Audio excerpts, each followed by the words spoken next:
Hello, listeners. This is Kat, and welcome back to Put Your Hands Up Podfics. This will be the continuation of Little Acts of Kindness. This will be part 108, chapter 108, entitled A Major Lead. Shoda stretched. He was currently patrolling, and it was the weekend. He was following the clues and hints that he had been gathering up slowly on the dualized drug.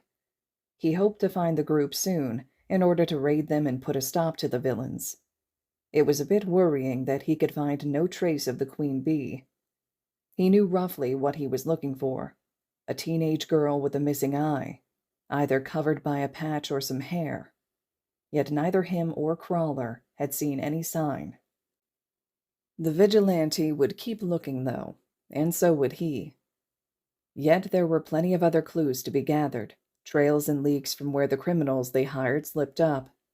Shoda had located a general area where most of the dualized cases seemed to center around, but that still left him a 10-mile radius to search around.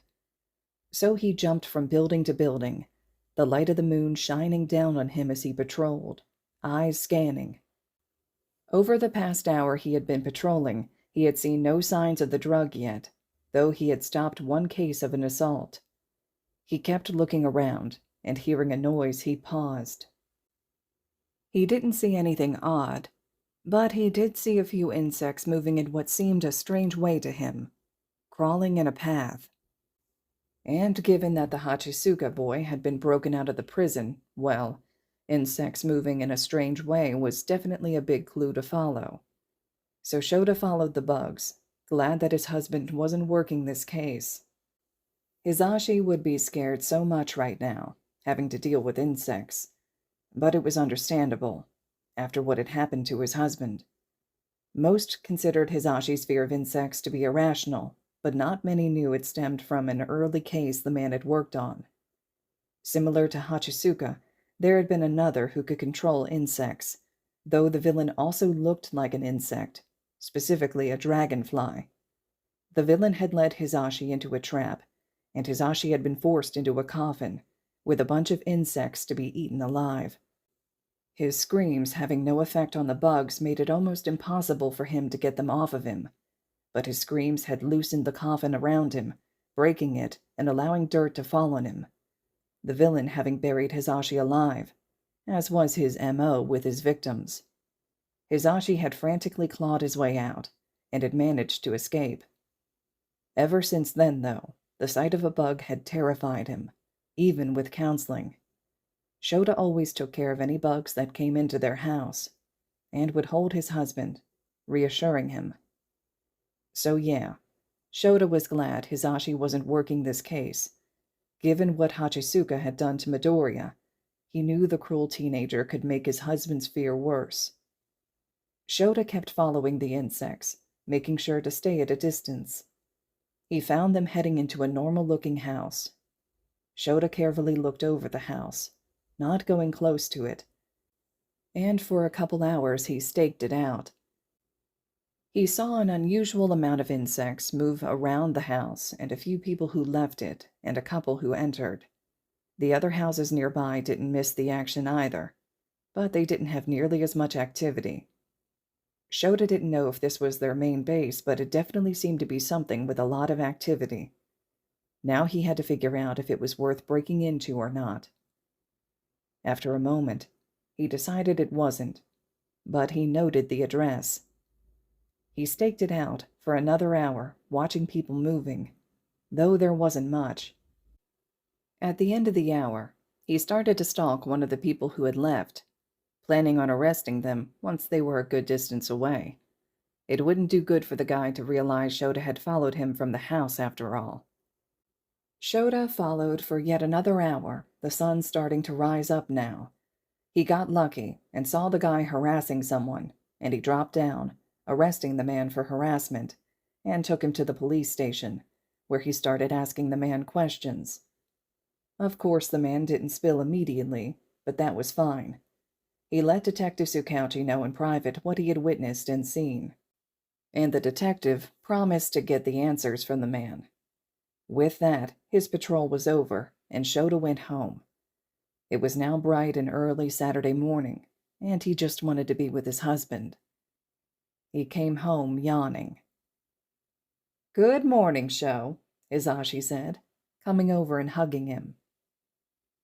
"Morning," Shoda returned, leaning against the man. "Let's get you to bed, after some food," the man said. "Just a jelly packet, please," Shoda requested. "Long night?" Izashi asked, getting the requested jelly packet and bringing it over. "Yeah," Shoda answered. "Found a base of the case I'm on. I don't know if it's the main base, but it's very active," he said. Izashi nodded. "Good job. Soon you'll be able to put an end to this," he said, smiling. Shoda gave a tired grunt, sipping on the jelly packet, even as Hisashi started to undress him, removing his capture weapon and tool belt. Shoda finished the jelly packet and fully got undressed. "Quick shower, babe," Hisashi instructed, leading him to the shower. Shoda huffed, but agreed. He wouldn't want to get in the bed all covered in sweat. After a quick rinse-off, he changed into some pajamas and went to lay in bed, sleeping like the dead as he did so. When he woke up, it was thanks to the smell of fish and rice. He yawned, coming out of the room, and saw Hisashi cooking in the kitchen. "Good afternoon," Hisashi said, smiling at him. "Good afternoon," Shoda returned, going and giving his husband a hug, kissing the man's cheek, grateful for how the man took care of him in the morning, helping him after the long day. "Did you get enough sleep?" Hisashi asked. "Enough. It'll do," Shoda answered. "If you say so. If you need more sleep, though, you know I don't mind. You're working a tough case," Izashi said. "I'd rather spend time with you. Besides, I don't want to completely mess up my sleep schedule by sleeping all day," Shoda said, chuckling. Hisashi smiled at him. "Lunch is almost ready. Can you set the table for me?" "Sure," Shoda answered, going to set the table. Soon he and his husband were eating, and they spent the day together, grading over papers and fine-tuning their plans for the finals, which would be very different this year from the years they've done in the past. Yet Shoda thought that this style was so much better than fighting against robots. Izuku was at home, working on his study notes, worried about the upcoming exams. He wasn't sure just how well he would do, yet his neighbor Mabarroshi had offered to cook food for him throughout the finals week, saying that it was such an important time for Izuku and that he shouldn't have to worry about cooking food for himself and his mom when he needed to focus on his studies. Izuku had been reluctant, but eventually agreed, because cooking was time-consuming, as much as he didn't mind it, and he liked Mabaroshi's cooking. The man was a really good cook. So Izuku was tentatively agreeing to let the other man cook for him throughout the week. It would be interesting to try and trust the man enough for that. Izuku also knew he needed to talk to Mabarroshi about his quirk, because Mabarroshi was a likable guy, friendly, outgoing, helpful, and Izuku found himself trusting the guy more and more. He didn't have a bond yet with the man, but given the state of the cloudy and misty-looking orb, it wouldn't be too long before he did have a bond. Izuku knew he could cut the bond. He probably should, but he wanted to talk with Mabarroshi first. His classmates had learned what he did after he was able to start trusting them a bit more, and he had roughly explained that he had cut the connection. They had been understanding, but asked if it wasn't better to discuss with someone first before breaking it, since the bond was a connection to them. Izuku could see their point, yet he didn't want anyone to start a bond with him just to have their quirk copied. That had gotten a reaction from Ashido. "Silly, it's not about having our quirks copied," she said, looking at him. "It's about the fact that you are close enough to us for it to happen. You mentioned you have a limit, but choosing only some of us to bond with seems a bit like you're picking specific quirks of ours to copy." she had pointed out. Izuku apologized. "That's not what I was trying to do, I'm sorry," he said. "I know, you're not that kind of person, but I think you should give everyone an equal chance, or talk with the person to find out if they don't want their quirk copied," Ashido said. So that conversation led him to where he was now, standing outside of Mabaroshi's door. He knocked on it and heard an eager barking from inside. Soon, Mabarroshi was telling Tenrei to get back, and then the door opened. "Midoriya! Come in, come in. What can I do for you?" the man said, stepping to the side. Izuku hesitantly entered the apartment, feeling a head nudging against his leg, and he started to pet the giant dog. I wanted to talk to you about my quirk," Izuku stated, swallowing a bit. "Your quirk?" Mabarroshi said.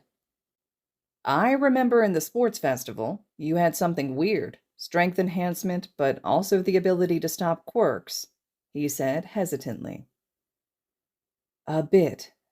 My quirk it's called bonding," Izuku said, going to the couch when Mabarroshi gestured for him to take a seat. "Before we begin, do you want anything to drink?" the man offered. Jasmine tea, please," Izuku answered, feeling nervous. A few minutes later, Mabarroshi sat across from him, both now having glasses of tea. "Your quirk is called bonding, you said?" Mabarroshi prompted. Izuku nodded. "Yes, it is. The quirk allows me to bond with people and their quirks. I'm getting close to bonding with you, and I wanted to know if that was all right, or if you would prefer I cut the bond," he said. "Are you asking me permission to copy my quirk?" Mabarroshi asked, looking at him for clarification. Izuku gave a small nod. "Yes," he said. I completely understand if you want me to cut the bond," he quickly said. "Midoriya, I don't care if you copy my quirk, but do you want my quirk? You haven't really seen it, and I don't know if it'd be that useful to you," he said. "Your quirk is really cool, though I don't know much about it. What I have seen shows it's really useful, like how you used it to stop that worker from getting hurt after he fell. I think there's so many applications in which it could be used." "Well, if you want my quirk, then bond away. I would be happy to see my quirk being used to save people," Mabarroshi said. Izuku gave a small smile, but hesitated. "Mabarroshi-san, can I ask why you aren't a hero? Or did you try to be a hero before your accident?" he asked, curious, because to him, Mabarroshi really did seem to have that heroic spirit with how much he helped other people. "Well, it's a bit of a long story," the man stated. Izuku looked towards the man, curious, and Mabarroshi took a sip of his tea before he started to tell Izuku what he could remember. All right, listeners, this concludes chapter 108 of Little Acts of Kindness. Chapter 109 will be up next. I'm sure there's going to be plenty of comments to share your thoughts in this one because anytime Mabarroshi appears, there's lots of theories and ideas about his past, his history, who he really is. So please let me know your thoughts, your theories in the comments below. And as always, thank you all so much for listening.